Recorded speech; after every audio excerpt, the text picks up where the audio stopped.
Good afternoon. আজ তোমাদের সাথে আজকে একটা অনলাইন ক্লাসে ইউটিউবের মারফত আজকে ক্লাস নেব বলে এসেছি। বাতাবরণটা সম্পূর্ণই অন্য। 14ই মার্চ আমার মনে আছে লাস্ট তোমাদের ক্লাস নিয়েছিলাম। তারপরে 16 তারিখ থেকে আমাদের আর কোনো ক্লাস হয়নি এবং যাই হোক তারপরে মানে করোনা ভাইরাস হচ্ছে তার মূল ইস্যু, যার জন্য আমরা আর প্রাতিষ্ঠানিক জায়গায় মিলিত হতে পারলাম না। তবু আমি কর্তৃপক্ষের আমি বলবো সাধু প্রচেষ্টায় যাতে তোমরা ওই ক্লাসগুলোই করতে পারো তার ব্যবস্থাটা করা যেতে পেরেছে। আমি যদি তোমরা এটা শোনো তাহলে ডেফিনেটলি ক্লাসে যেরকম আলোচনা যা কিছু হয় সেই জায়গাটা সেইভাবেই উপলব্ধি করতে যাতে পারো তার আমি চেষ্টা করছি। আমার বিষয়টা হচ্ছে আমি যেটা তোমাদের লাস্ট পড়িয়েছিলাম 14 তারিখে, ভারতীয় রাজনীতিতে ভাষার ভূমিকাটা কি। তার পরবর্তীতে যে জায়গাটা ওই ক্লাস ভাষার উপর 2-3টে ক্লাস নিয়ে আমার ওই ক্লাস মানে ভাষার সংক্রান্ত যে জায়গাটা সেটা আমার শেষ হয়ে গেছিল। নেক্সট যে জায়গাটা আসে সেটা হচ্ছে ভারতীয় রাজনীতিতে ধর্মের ভূমিকাটা কি। একটা খুবই ইন্টারেস্টিং একটা এরিয়া।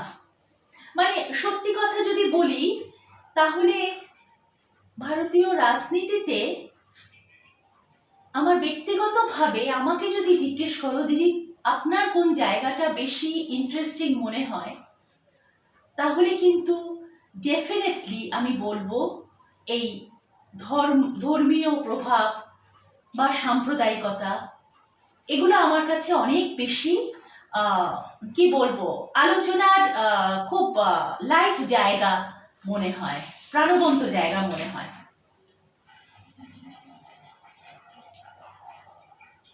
ভারতবর্ষে আমরা দেখি রাজনীতি এবং ধর্মে ওতপ্রোতভাবে একটা পারস্পরিক সম্পর্ক আছে। আজকের থেকে না, একদম আমরা বলতে পারি সেই ব্রিটিশ আমল থেকে। যখন দেখো একটা জিনিস, আমি এই ব্যাপারটা পড়াতে গিয়ে এই জায়গাটাকে আলোচনা করতে গিয়ে আমি যেভাবে যে কোনো যেই জায়গাটা নিজে যেভাবে দেখি, অর্থাৎ তার বিবর্তন, হ্যাঁ, একটা যেটাকে ইংরেজিতে বলবো লিগেসি বা ধারা, LEGACY, এই শব্দটা তোমাদের জানা দরকার। আবার বলি LEGACY, লিগেসি। কোনো জিনিসের যদি ইতিহাস বা প্রেক্ষাপট না উপলব্ধি করি তাহলে সেই জায়গাটা বোঝা অনেকটাই আংশিক থেকে যায়, যেটা হয়তো সেই বিষয়বস্তুটার উপর সম্পূর্ণভাবে হয়তো তাকে সম্মান প্রদর্শন করা হয় না। তো জিনিসটা হয়তো একটু বৃহৎ, কিন্তু তবুও আমি বলবো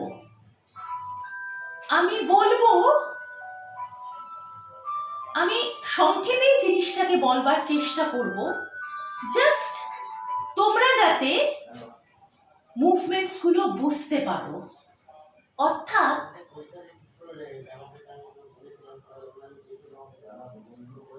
আজ তোমরা সাম্প্রদায়িকতার যেই বৃক্ষটা দেখছো তার প্রথম বীজ বপন হয়েছিল কিন্তু ওই ইস্ট ইন্ডিয়া কোম্পানি আসার পর। সেই সময় কিন্তু সেই সময় ভারতবর্ষ, ওরা যে ভারতবর্ষে পদার্পণ করেছিল সেই সময় কিন্তু কোনো কমিউনাল ডিভিশন কিছু ছিল না। হিন্দু, মুসলমান, বৌদ্ধ ধর্মাবলম্বী, জৈন সকলেরই পারস্পরিক সহ অবস্থান ছিল।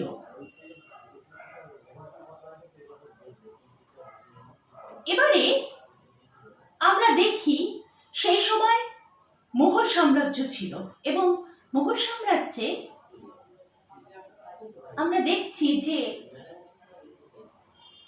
আকবরকে তোমরা সকলেই, আমরা এটা সকলেই জানি যে আকবর এই বিবাহ বন্ধনে কি করে নিজেদেরকে আবদ্ধ, মানে এই ক্ষত্রিয় রাজপুতদের সাথে কিভাবে বিভিন্ন, মানে যেটাকে বলা হয় ম্যাট্রিমোনিয়াল অ্যালায়েন্স, অর্থাৎ বিবাহ সূত্রে কি করে হয়েছিল আর কি, হিন্দুদের সাথে কি করে এনগেজড হয়েছিল। এমনকি আমরা দেখি অরঙ্গজেবের যে সৈন্যবাহিনী, সেই সৈন্যবাহিনীতে কিন্তু হিন্দুদের সংখ্যা যথেষ্ট পরিমাণে ছিল।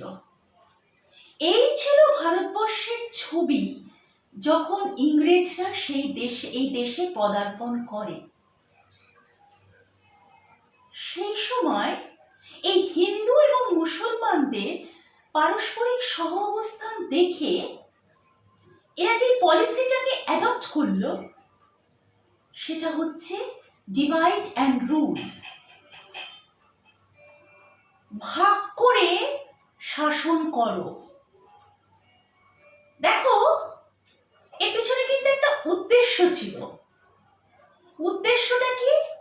উদ্দেশ্যটা হচ্ছে সেই সময় মুঘল সাম্রাজ্য মানে হচ্ছে দ্য মুসলিমস ওয়ার রেইনিং, অর্থাৎ মুসলমানরা রাজত্ব করছিল।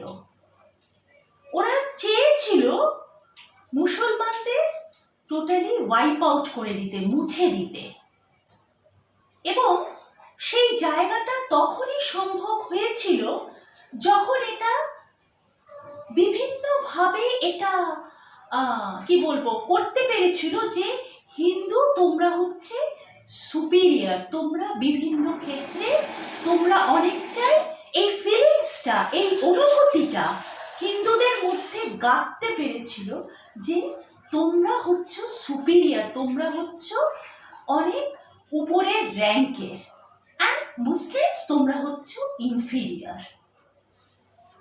আমি তোমাদের একটা এক্সাম্পল দিই। যেমন ধরো, এই যেটা মানে আমাদের যেটা ওই যখন ঠাকুর বিসর্জন যায়, সেই সময় মুসলমান ধর্মাবলম্বীদের একটা সেই সময় মহরম হয়। এবারে তার সাথে কিন্তু কোনো রকম কোনো ধর্মীয় কোনো সিগনিফিকেন্স কিছু নেই, কোনো তাৎপর্য নেই। ইংরেজরা কি করলো, বলল যে এই যে তোমাদের এই যে মানে কি বলবো, এই যে মহরমটা,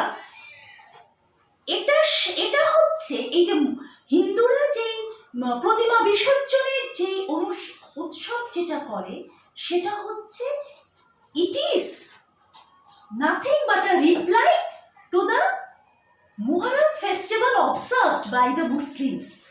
কিছুই না, সম্পূর্ণ একটা মিথ্যা প্রচার করে দুটো কমিউনিটির মধ্যে একটা ডিস্ট্রাস্ট, একটা মানে বিভেদের একটা পরিবেশ আনলো। বিভিন্ন ক্ষেত্রে দেখা গেছে যে যেরকম ধরো পার্সিয়ান ভাষাটা ছিল, বেশ ভালোই সকলে মেনে নিয়েছিল, কারো কোনো রকম সমস্যা ছিল না। ওরা বললো কি, উর্দু এবং হিন্দি, দেবনাগিরি যেটাকে বলে, দেবনাগিরি যে স্ক্রিপ্ট, যেটা লিপি, যেটা, এবং এই সবচেয়ে যেটা কন্ট্রোভার্সি কন্ট্রোভার্সিয়াল যে জায়গাটা, যে এই যে কাউ মানে যেটা গরুর মাংস যেটাকে বলা হয়, যেটা এই এই যে হিন্দু সেন্সিটিভনেস টুয়ার্ডস এই যে গরুর এই যে ব্যাপারটা, এটা কিন্তু টোটালি একটা অ্যাটমসফিয়ার একটা তৈরি করলো বাই দ্য ব্রিটিশ। এটা কিন্তু এই পরিস্থিতিটা ছিল না, জাস্ট ডিভাইড অ্যান্ড রুল জায়গাটাকে ঠিকঠাকভাবে রাখার জন্য। দেখো ওরা কি বলে, ওরা বলে প্রাচীন সমাজ হিন্দু, মধ্যযুগীয় সমাজ মুসলমানদের, তাহলে আধুনিক সমাজটা নিশ্চয়ই বলবো খ্রিস্ট ধর্মাবলম্বীদের। তা কিন্তু বলেনি, সেই বিষয়ে কিন্তু সাইলেন্ট ছিল। যদিও কিনা আমরা জানি যে ইংরেজ, পর্তুগিজ, ফ্রেঞ্চ, ডাচ এরা কি, এরা হচ্ছে সবই এই বিভিন্ন খ্রিস্টানের ভার্সনস, খ্রিস্টানিটির ভার্সনস, কিন্তু এই বিষয়ে ওরা একদম সাইলেন্ট ছিল। যাই হোক, আমরা তারপরে জানি যে জাতীয়তাবাদী আন্দোলন যেটা হলো, সেখানেও আমি বলবো যে দেখো, একটা সজ্ঞানে বলি বা অজ্ঞানে বলি, একটা কমিউনাল এলিমেন্ট কিন্তু এই হিন্দু রিভাইভালিজম বা হিন্দু নবজাগরণের যারা পুরোধা কংগ্রেস লিডার্সদের মধ্যে, তারাও কিন্তু সজ্ঞানে বা অজ্ঞানে এই কমিউনাল জায়গাটাকে কিন্তু তুলে ধরেছিল। কিভাবে? যেরকম ধরো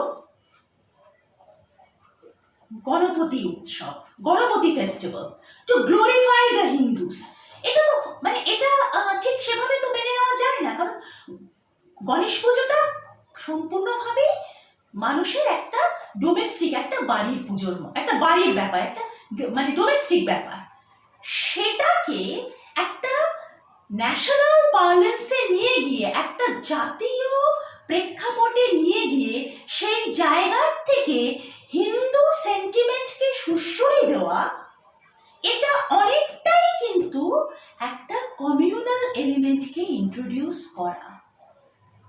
এমনকি দেখো আমাদের শ্রদ্ধেয় মহাত্মা গান্ধী, উনি আপ্রাণ চেষ্টা করেছিলেন দুটো কমিউনিটিকে, হিন্দু এবং মুসলমানদের একত্রিত করার, হ্যাঁ, মানে সমস্ত মাসকে মোবিলাইজ করব, সকলকে নিয়ে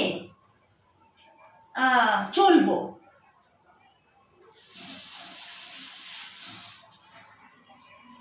কিন্তু উনিও কিন্তু ঠিক সায়েন্টিফিক বেসিসে, বিজ্ঞানসম্মতভাবে ওনার মুভমেন্টটাকে কিন্তু চালিত করেননি। ধরো এই যে শব্দটা উনি ব্যবহার করতেন, রামরাজ্য, বা ধরো কাউ প্রোটেকশন, এগুলো অনেকটাই কিন্তু সেকুলার ডাইমেনশন, যেটা ধর্ম নিরপেক্ষ যে জায়গাটা, সেই জায়গাটার থেকে কিন্তু অনেকটাই সরে আসে।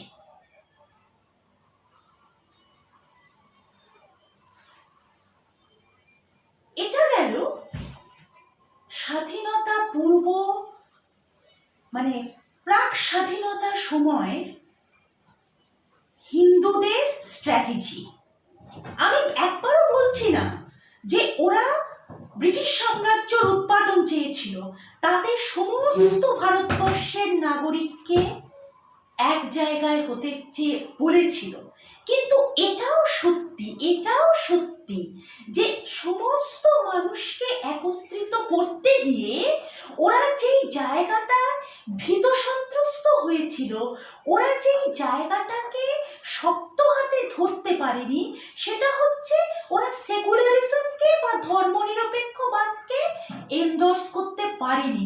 কেন পারেনি এই কারণে, জাস্ট একটা ভীতি কাজ করেছিল যে মানুষজনের যে সমস্ত রিলিজিয়াস বিলিভ, যে সমস্ত ধর্মীয় যে সমস্ত চিন্তাধারা বা ধর্মীয় ভাবাবেগ, এই জায়গাটাকে যেন কোনো রকম ভাবে যেন ডিস্টার্ব না করা হয়।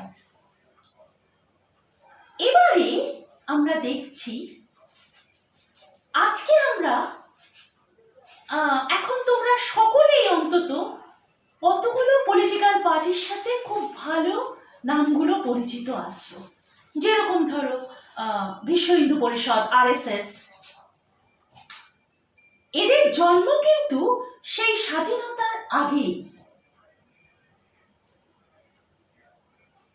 যেরকম ধরো RSS এর জন্ম হচ্ছে, যেটার ফুল ফর্ম হচ্ছে রাষ্ট্রীয় স্বয়ংসেবক সংঘ, রাষ্ট্রীয় স্বয়ংসেবক সংঘ, RSS, TRIA। আমি আবার বলি, তোমরা তো জানো আমি বানানগুলো বলতে মানে RSH রাষ্ট্রীয়, TRIA রাষ্ট্রীয় স্বয়ংসেবক, R ক্যাপিটাল S ক্যাপিটাল,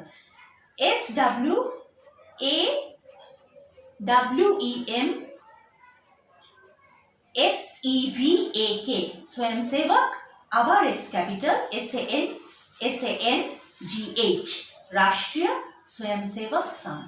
কেউ যদি বানানটা ঠিকঠাক না আমার কথা শুনে বুঝতে পারো, কোনো অসুবিধা নেই। এখন তো যে আমরা যখন পড়াশোনা করতাম সেই সময় হয়তো RSS এর ফুল ফর্মটা যদি আমরা না মাস্টারমশাইদের কাছ থেকে ঠিকঠাক লিখতে পারতাম বা শুনতে পারতাম, আমাদের মানে কি বলবো, আমাদের যে সোর্সগুলো খুবই লিমিটেড ছিল। কিন্তু তোমাদের হাতে এখন গুগলের মাধ্যমে সারা পৃথিবী ওপেন আছে, সুতরাং জাস্ট এটা দেখে নিও যাতে বানানটা যাতে ভুল না করো। এই বানানটা কিন্তু তোমাদের জানতে হবে, এবং সেটা ইংরেজিতে, এটা কোনো বাংলা ট্রান্সলেশন করো না। রাষ্ট্রীয় স্বয়ংসেবক সংঘ একটা কি বলবো, মানে 1925 সালে জন্ম। ওর দুটো চিত্র ছিল, একটা হচ্ছে তার একটা বাইরে একটা সাংস্কৃতিক একটা কি বলবো, একটা নাকাব যেটা বলবো, একটা আবরণ ছিল। কিন্তু বাস্তবে ওর যে ভূমিকাটা ছিল সেটা হচ্ছে শুধুমাত্র হিন্দু তত্ত্ব প্রমোট করা, হিন্দু তত্ত্বর মতাদর্শটাকে স্প্রেড করা এবং হিন্দু রাষ্ট্রের ক্যাম্পেইন করা। এবার কথাটা বুঝতেই পারছো, যখনই আমি বলছি হিন্দু রাষ্ট্র, বা আমি যখন তোমাদেরকে এদের কথা বললাম, জাতীয়তাবাদী কংগ্রেসের নেতাদের কথা, লাজপত রায়, অরবিন্দ, এদের কথা যখন বললাম, বা ওই গণেশ পুজোর কথা যেটা বললাম, তার সাথে যার নামটা ডেফিনেটলি উল্লেখ করব, যিনি এই হিন্দু জাতীয়তাবাদী, উগ্র হিন্দু জাতীয়তাবাদী, মৌলবাদী হিন্দু জাতীয়তাবাদের সাথে যার নাম একান্তভাবে যুক্ত, উনি হচ্ছে VD সাভারকর। যেহেতু তোমরা ইতিহাসে এই নামটা ইতিহাস হইতে পড়েছ, আমি একদম শিওর আমি এই নামের বানান রিপিট করব না। VD সাভারকর।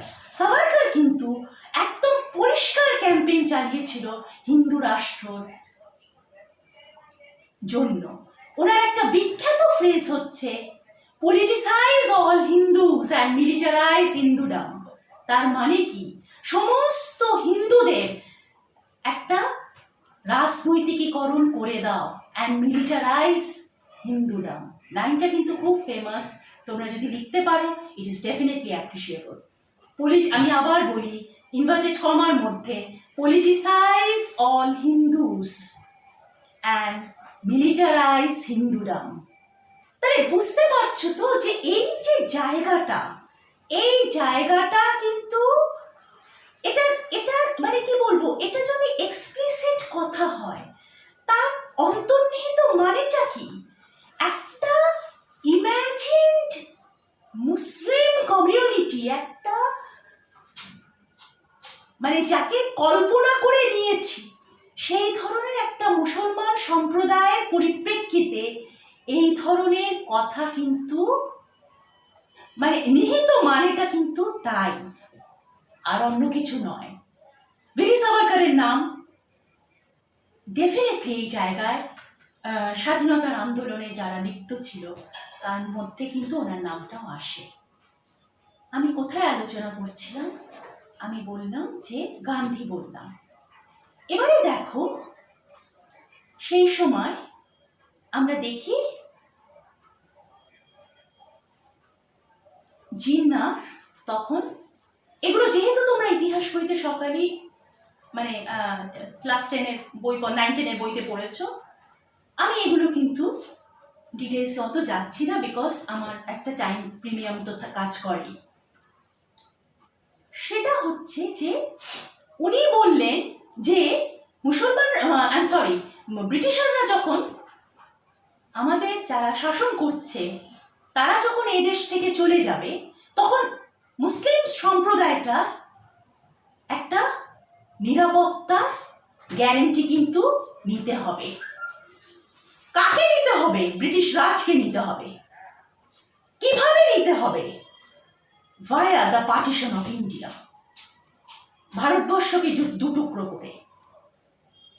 এই যে, তবে এটা জানবে পাকিস্তান চেয়েছিল, পাকিস্তানের ডিমান্ড, এটা কিন্তু জিন্না বলেনি, এটা ওই 1940 সালে যখন লাহোর সেশনে এই পাকিস্তানের থিসিসটা পাস হলো, তার থেকে 10 বছর আগে কিন্তু ইকবাল এই জায়গাটা কিন্তু চেয়েছিল এলাহাবাদ সেশনে। কংগ্রেসের এলাহাবাদ সেশনে বলেছিল যে হিন্দুস অ্যান্ড মুসলিমস, কথাটা শোনো ভালো করে, Hindus and Muslims, they are absolutely two different communities, and not only they are two different communities, আমি বাংলাতেও বলে দেবো, কিন্তু এরা তো কেউ বাংলায় লেখেনি, সুতরাং আমি যদি প্রথম ইংরেজিতে বলি তাহলে হয়তো জিনিসটার প্রতি একটা জাস্টিস আসে। As because they are two communities, they are not only two communities, but they are two separate nations. এরা দুজন ভিন্ন রাষ্ট্র। এবং ফাইনালি আমরা জানি ভারতবর্ষ পার্টিশন হয়ে গেল। আমরা ম্যাসিভ হিন্দু মুসলিম রাইটস দেখেছি। হলো কি, দেশ ভাগ হয়ে যাওয়ার পর আমি এক্ষুনি বললাম টু নেশন থিওরি। অ্যাকচুয়ালি কথাটা কিন্তু টু নেশন থিওরি নয়, কথাটা বলা উচিত three nation theory. Three nation theory কেন? কারণ পাকিস্তানকে আবার 1971 সালে দুভাগে ভাগ হয়ে যেতে হলো। পূর্ব পাকিস্তান বাংলাদেশ হলো, আর পশ্চিম সেটা প্রেজেন্ট পাকিস্তান। এবার দেশ যখন ভাগ হলো তখন যারা বেশ বিত্তশালী মুসলমান সম্প্রদায় ছিলেন তারা পশ্চিম পাকিস্তানে চলে গেলেন। they left for পাকিস্তান, তারা পাকিস্তানে তখন পাকিস্তান ভাগ হয়নি, they left for পাকিস্তান। আর কিছু সংখ্যক লোক থেকে গেল। কারা থেকে গেল? যারা মনে করলো, যারা এই মাটির সাথে নিজেদেরকে অনেকটাই কমিটেড মনে করত, যারা মনে করত যে না এখানে গণতন্ত্র আছে, এবং আরেকটা শ্রেণী যারা অত্যন্ত গরিব, তাদের ওসবে কিছু যায় আসে না, ওইসব ভাগাভাগিতে তাদের কিছু যায় আসে না। দেশ ভাগ হয়ে যাওয়ার পর প্রথম প্রধানমন্ত্রী জওহরলাল নেহেরু, উনি এই সমস্ত হিন্দু অর্গানাইজেশন যেগুলো আছে সেগুলোর থেকে নিজেকে অনেকটা সরিয়ে রেখেছিলেন। যখন ভারতবর্ষের সংবিধান রচনা হলো,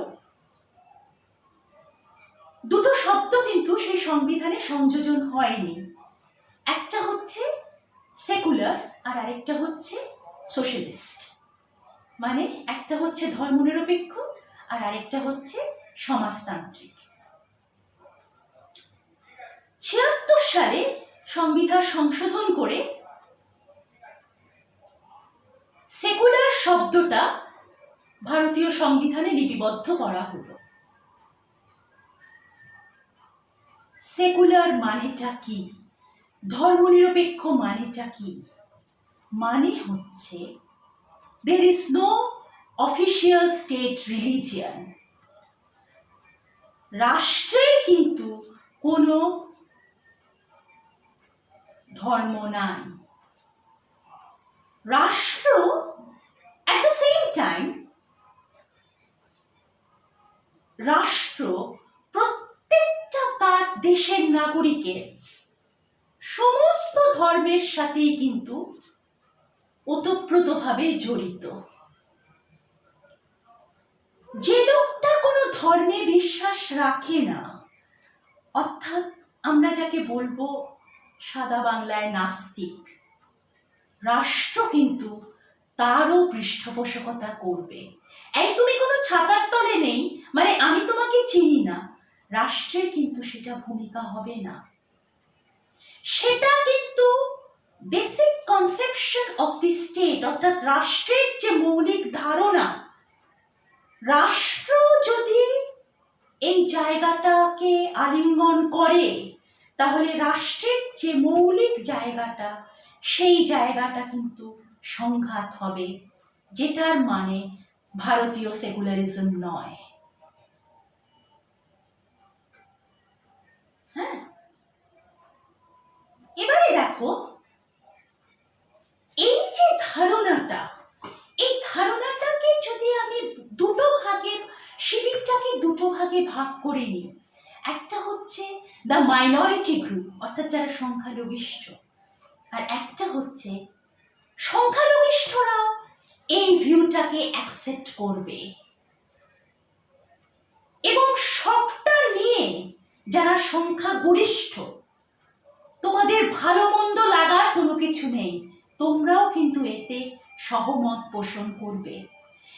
this was Jawaharlal's prophecy of secularism. এটাই কিন্তু নেহেরু ধর্মনিরপেক্ষতাকে কিন্তু এভাবেই ব্যাখ্যা করেছিল। কিন্তু ধর্ম কথাটা আমি যখন থেকে ক্লাসটা নেওয়া শুরু করেছি অনেকবার শব্দটা ব্যবহার করেছি। আমি যেভাবে সবাইকে যে কোনো আলোচনা করি, যে আগে সেই শব্দটাকে অ্যানালাইজ করে নিই। হঠাৎ একটা জিনিস নিয়ে আলোচনা শুরু করলাম, কেন, ওয়াই? তাহলে এখানে কিছুটা পিছিয়ে গিয়েই বলবো, যেটা একেবারে প্রথম যেই জায়গাটা বলা দরকার ছিল, সেটা হচ্ছে ধর্ম কাকে বলে। আমার চরিত্রকে যেটা ধারণ করে সেটাই হচ্ছে ধর্ম। আমার মূল কাণ্ডারি, আমার জীবনের মূল পাথেয় হচ্ছে ধর্ম। যে লোকটা, একটা সাধারণ লোক, রাস্তায় দেখছে বা তার ট্যাক্সিতে দেখছে প্রচুর টাকার থলি পড়ে আছে, সে কিন্তু ধর্মের দ্বারা চালিত হয়ে টাকাটা থানাতে দিয়ে দিচ্ছে।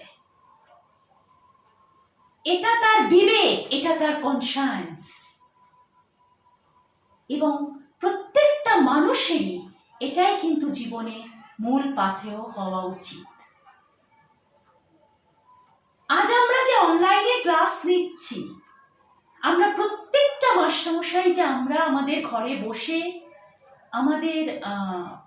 আমরা যে যার মতো করে তোমাদের কাছে পৌঁছানোর চেষ্টা করছি, এটা কিন্তু হ্যাঁ ইনস্টিটিউশন বলেছে, হ্যাঁ আমাদের ইউজিসির গাইডলাইন্স আছে, কিন্তু মূল হচ্ছে আমাদের ধর্ম, আমাদের নৈতিকতা, যে আমরা আমাদের ছাত্রর কাছে পৌঁছবো।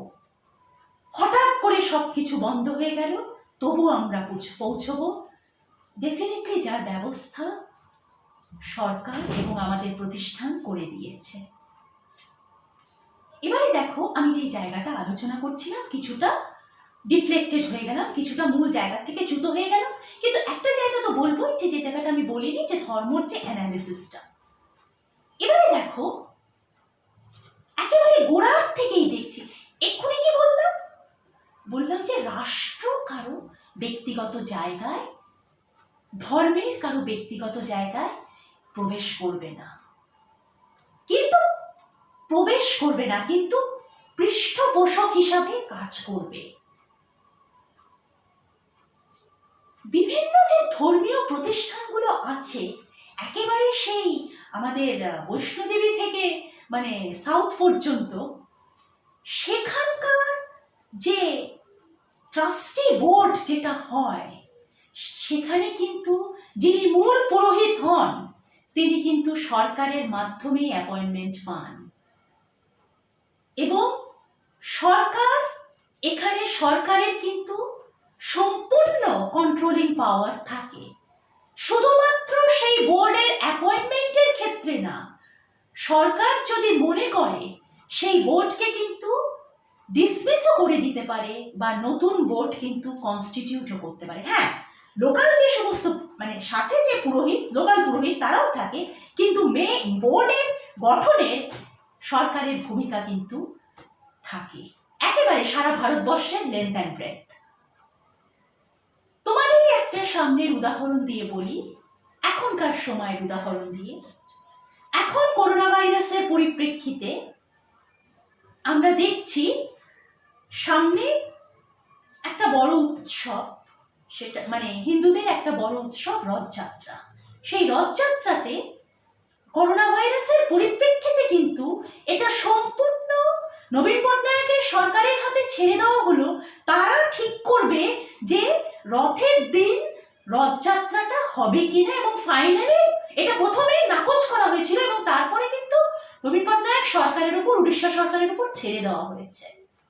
এবং ফাইনালি নবীন পটনায়কের সরকার যখন গ্রিন সিগন্যাল দিয়েছে, তখন কিন্তু এখন এটা হচ্ছে যে রথযাত্রা হবে যে সমস্ত প্রোটোকলস গুলো আছে সেগুলোকে মেনে। তাহলে বুঝতে পারছো যে এই ধরনের একটা এক্সট্রাঅর্ডিনারি বাতাবরণেও কিন্তু সরকারই কিন্তু একটা ধর্মীয় জায়গার ক্ষেত্রে শেষ কথা বলছে।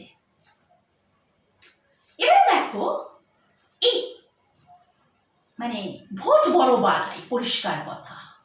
পলিটিশিয়ানদের ক্ষেত্রে ডান বাম মধ্যপন্থী সকলেরই একই মন্ত্র, ভোট বড় বাড়াই। আমি এই বিষয়ে ছাত্র হিসাবে যেটা বুঝি, একেবারে গোড়ার থেকে সেই ভারতবর্ষ স্বাধীন হওয়ার পর থেকে দেখা যাচ্ছে যে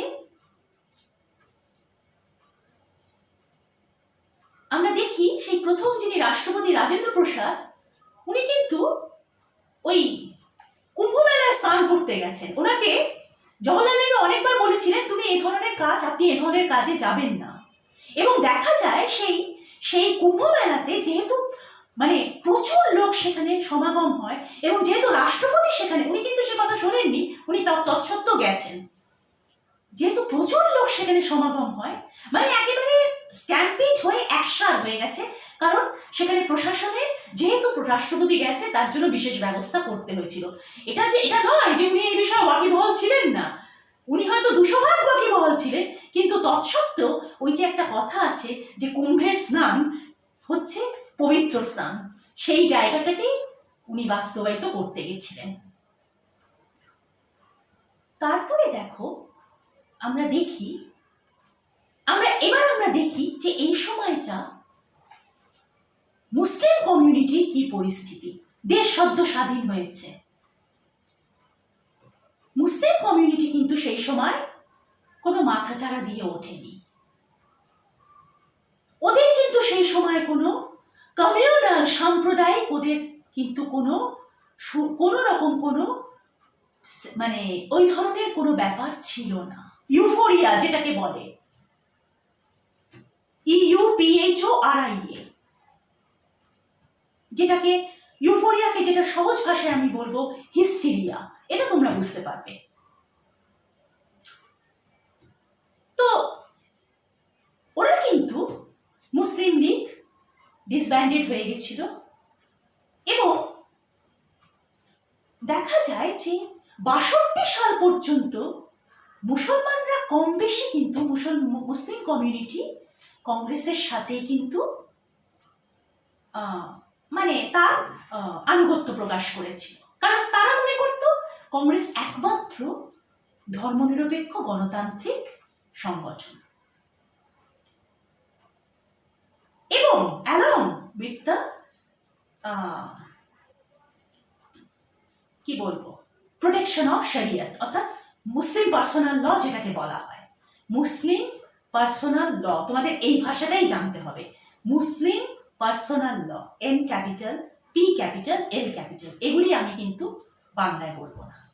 মুসলিম পার্সোনাল ল, যে শরিয়তের যে পবিত্রতাটা সেটা অক্ষুণ্ণ রেখেছে মুসলিম, এবং কংগ্রেস হচ্ছে আমাদের চ্যাম্পিয়ন অফ দ্য কজ।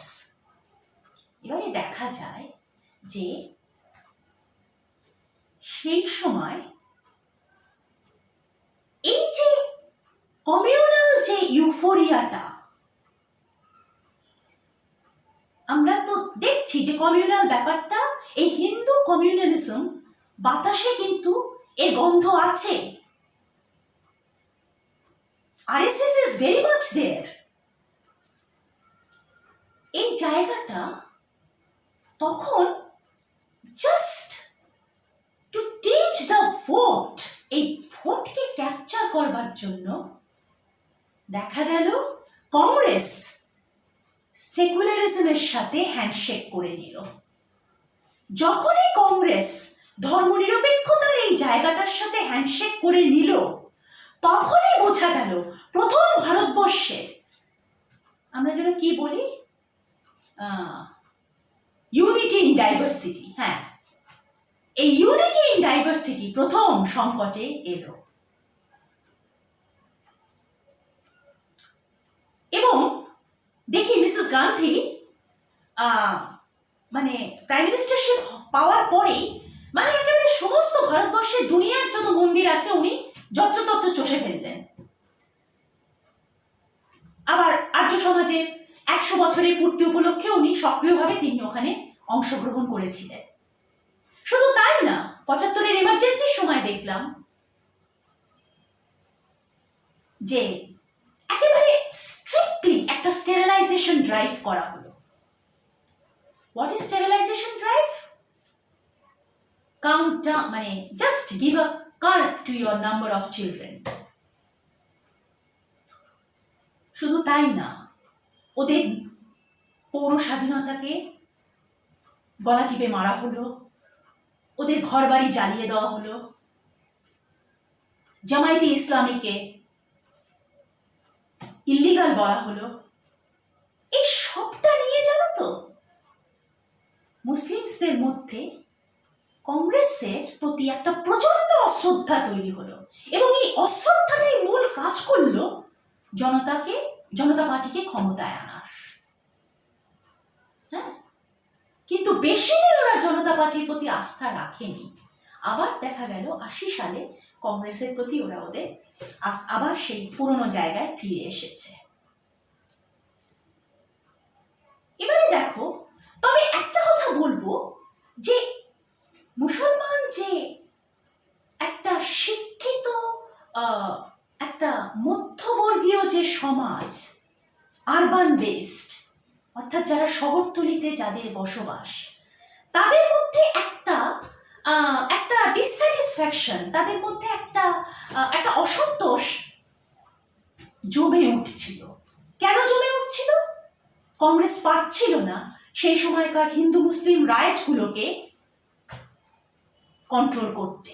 এবং এই যে একটা মানে এমপ্লয়মেন্টের ঘরে, জানো তো, পেটের ভাত হচ্ছে সব, মানে অন্য চিন্তা চমৎকারা যে কথাটা বলে যে সবকিছুই পেটের ভাতের জন্য। তো ওই জায়গাটা এমপ্লয়মেন্টের ক্ষেত্রে মুসলিম কমিউনিটি দেখছিল যে they are being deprived. Successive Congress governments পরপর, ফলে একটা দেখা যায় ওদের মধ্যে একটা সেপারেটিজমের বাসা ক্রমশ বাসা বাঁধা শুরু হলো। এই সেপারেটিজমের বাসা অলরেডি আমরা দেখছি হিন্দুদের কমিউনাল অর্গানাইজেশনগুলো,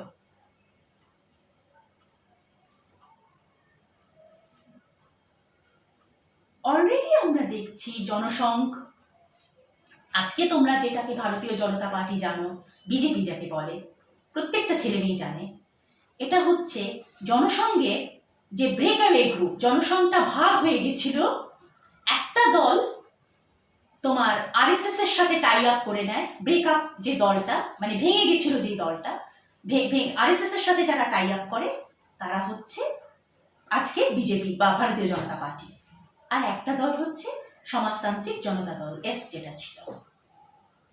এটাই মানে জনসংঘ হচ্ছে বিজেপির মানে কি বলবো মূল প্যারেন্টিং সোর্স আর কি। আমি কোথায় বলছিলাম যে ওদের মধ্যে একটা অসন্তোষ তৈরি হলো, এবং ক্রমশ দেখা যাচ্ছে সারা ভারতবর্ষের জুড়ে এই হিন্দু মুসলমানদের এই কমিউনালের যে থাবা, এই কমিউনালের যে টেন্টাকলস বলবো, মানে শাখা প্রশাখা, সারা ভারতবর্ষে যেন উত্তর উত্তর মাল্টিপ্লাই করছে, বেড়ে যাচ্ছে। হ্যাঁ, আমরা কাদের দেখি? আমরা দেখছি শিবসেনা। আমরা কাদের দেখছি? ভিএইচপি, আরএসএস, যারা মানে কি বলবো, ভিএইচপি ওই একটা মোড়কেই মানে বাধা আর কি, মানে বাইরেটা হচ্ছে যে এটা একটা ধর্মীয় এটা একটা সাংস্কৃতিক সংগঠন, কিন্তু প্রচারটা কি করছে? প্রচারটা করছে হিন্দি ভাষা, আয়ুর্বেদিক ওষুধ, আর হিন্দু রাষ্ট্র। চারটে slogan, one party, one nation, one culture এবং রুল অফ ল। এগুলি সবাই বুঝছো, আমি আর এগুলো বাংলায় বলছি না। দেখো সারা ভারতবর্ষ জুড়ে এই কমিউনাল প্রতিষ্ঠানগুলো, মানে কি সাম্প্রদায়িক এই সমস্ত মৌলবাদী সংগঠনগুলো ভারতবর্ষের লেন্থ অ্যান্ড ব্রেথে ছড়িয়ে যাচ্ছে, এবং একেবারে চ্যাম্পিয়নে, একেবারে প্রথম সারিতে দেখছি কাকে? ভিএইচপি কে বা বিশ্ব হিন্দু পরিষদকে। বিশ্ব হিন্দু পরিষদ কি করছে? ওরা হচ্ছে একেবারে চ্যাম্পিয়ন অফ একটা কজ নিয়ে। কজটা কি? যে এই ভারতবর্ষে প্রচুর মসজিদ আছে যেটা মুসলমানরা তৈরি করেছিল, এগুলোকে সব ভেঙে ফেলো, ভেঙে ফেলে এখানে সব হিন্দু মন্দির তৈরি করো।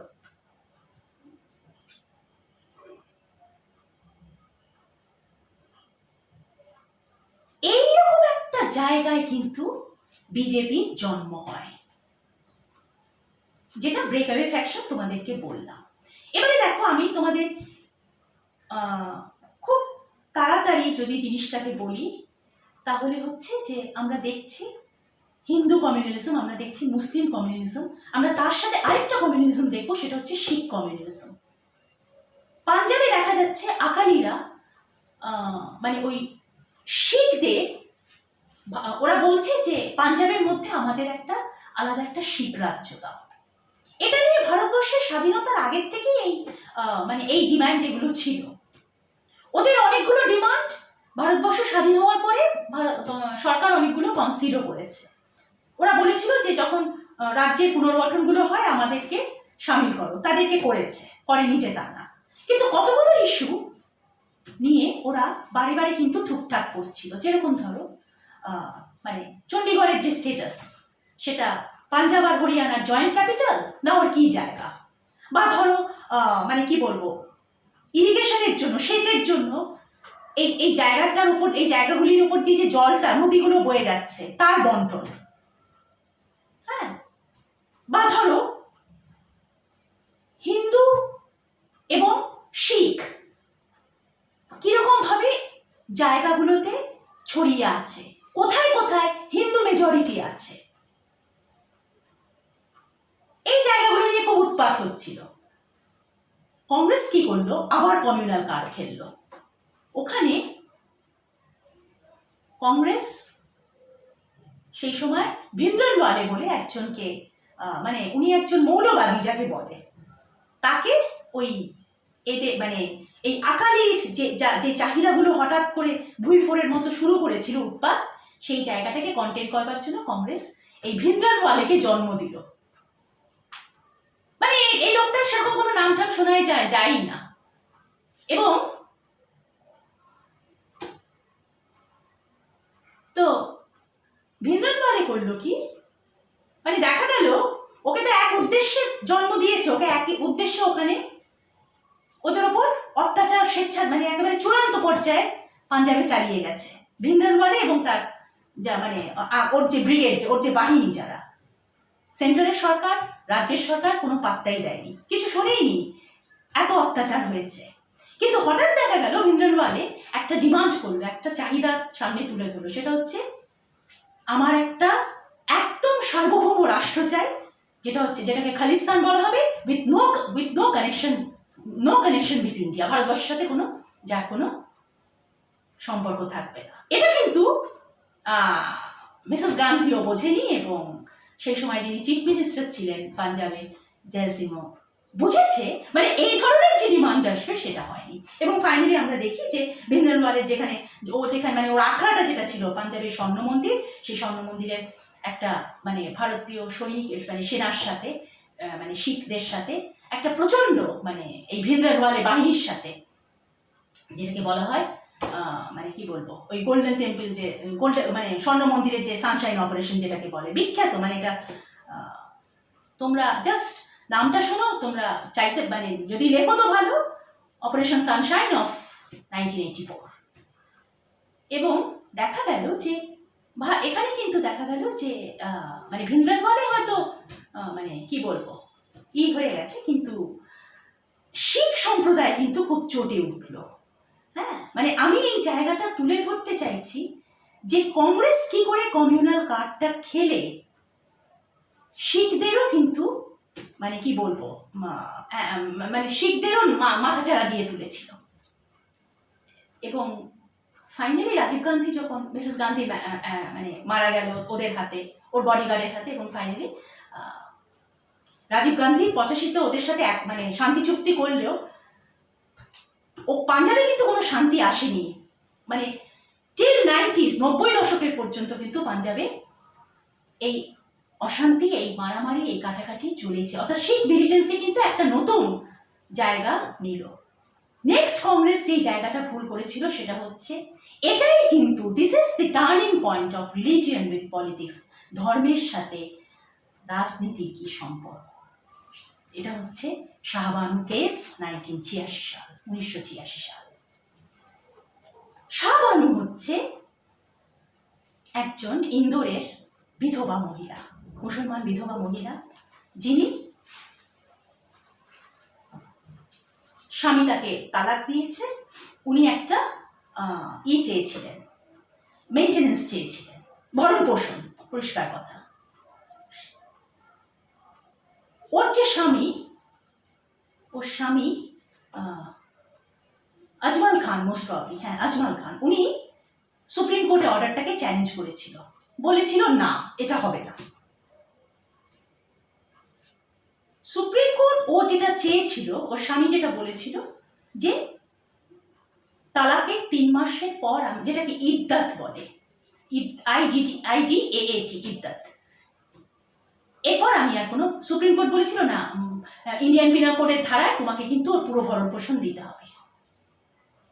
সুপ্রিম কোর্টের এই রায় কিন্তু যারা রক্ষণশীল মুসলমান সমাজ, তারা একেবারে রাস্তায় নেমে তেড়ে ফুঁড়ে উঠেছিল।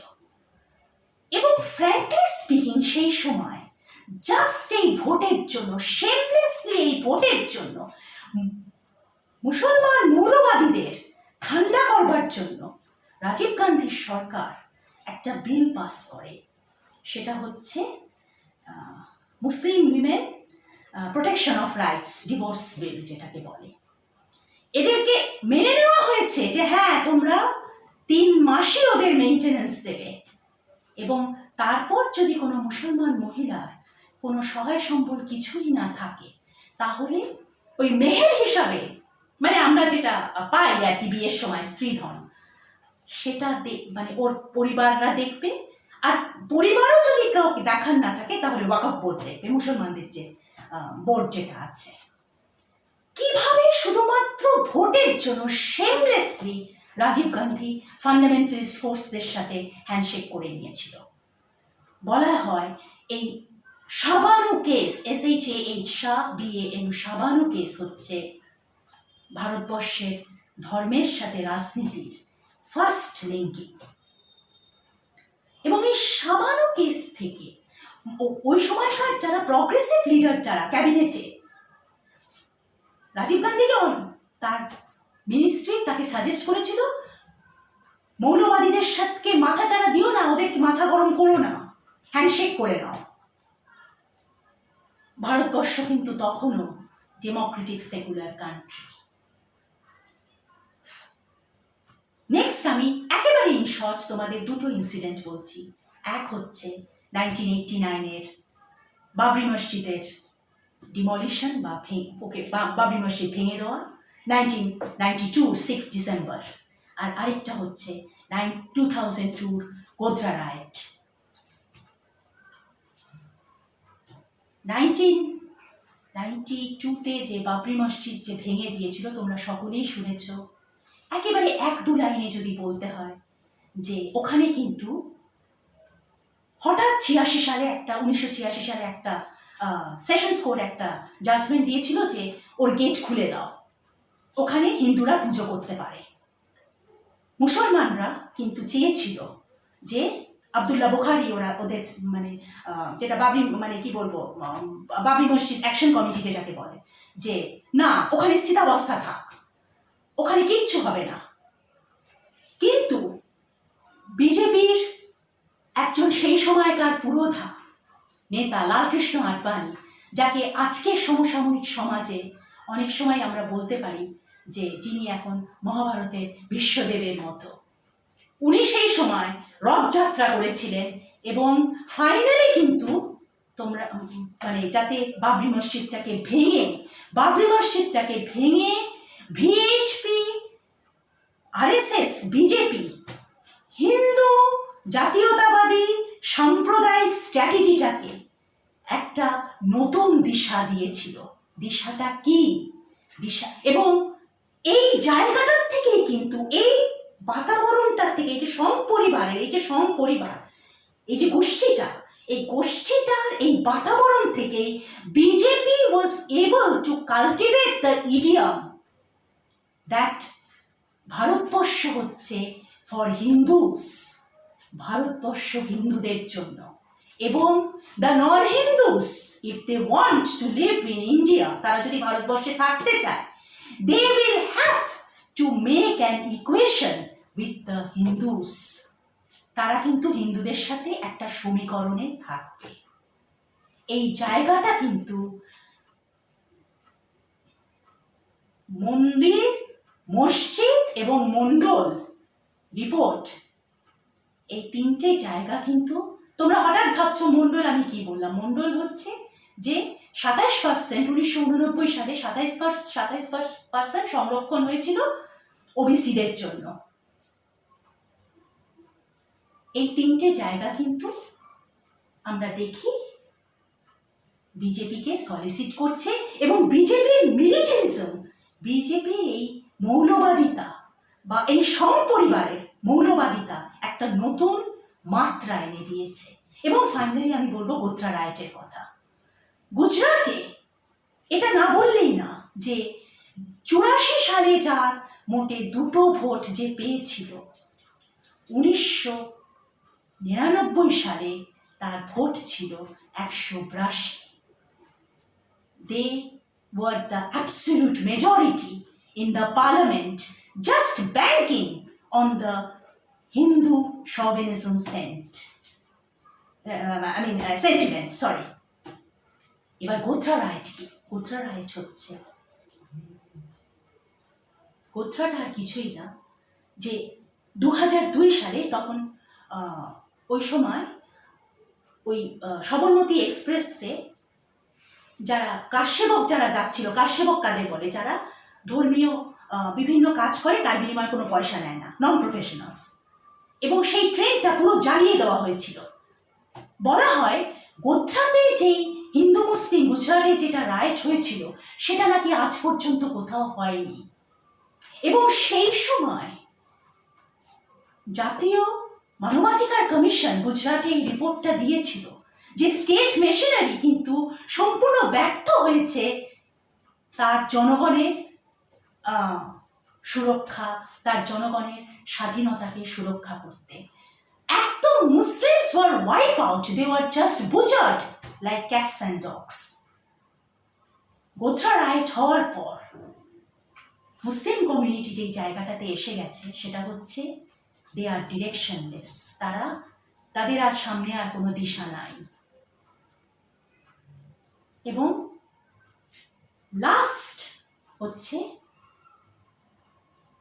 ইউপিএ সরকার আসার পর মনমোহন সিং সাচার কমিটির যে রিপোর্টটা, রাজেন্দ্র সাচার যে রিপোর্টটা চেয়েছিল, বিশেষ করে মনমোহন সিং যেটা চেয়েছিল উনি প্রাইম মিনিস্টারের সময়, মানে প্রাইম মিনিস্টারশিপের সময়, যে মুসলমানদের ভারতবর্ষে কি অবস্থা, হোয়াট ইজ দ্য স্টেট, তাদের অর্থনৈতিক, তাদের সামাজিক এই পরিস্থিতিটা তাদের কি। সাচার কমিটি 17ই নভেম্বর 2006 সালে মার্চে বসিয়েছিল, নভেম্বরে রিপোর্টটা দিয়েছিল যে পরিস্থিতি খুবই খারাপ। কি অর্থ, মানে পলিটিক্যাল পাবলিক অ্যাফেয়ার্সে, কি মানে শিক্ষা প্রতিষ্ঠানগুলিতে কোনো জায়গায় মুসলমান community they are absolutely under represented. Sachar committee, Rajendra Sachar committee 76টা রেকমেন্ডেশন করেছিল, তার মধ্যে 72টা অ্যাকসেপ্ট করেছে। শিক্ষা ব্যবস্থা বলো বা বিভিন্ন কি বলবো ওয়াকাফের ব্যাপারে বলো, বিভিন্ন স্বনিযুক্ত প্রকল্প বলো। এবার আমি একদম ফাইনাল টাচে এসে যাই, যে বা তারপরের যে পরিস্থিতিটা সেটা তোমাদের সবার সামনেই পরিষ্কার। এবং আজকে এখন দাঁড়িয়ে এই করোনা ভাইরাসের প্যান্ডেমিকের মধ্যে এখনো কিন্তু আমরা দেখেছি যে বলা হয়েছে যে গোমূত্র যদি তুমি সেবন করো তুমি তাহলে রোগ নিরাময় হবে তোমার। That's all. অনেকটা সময় আমার নিয়েছি, কিন্তু আমি তো তোমাদের 2-3টে ক্লাসেই এই আলোচনাটা করতাম, সেই জায়গা থেকে ইটস ওকে, থ্যাংক ইউ।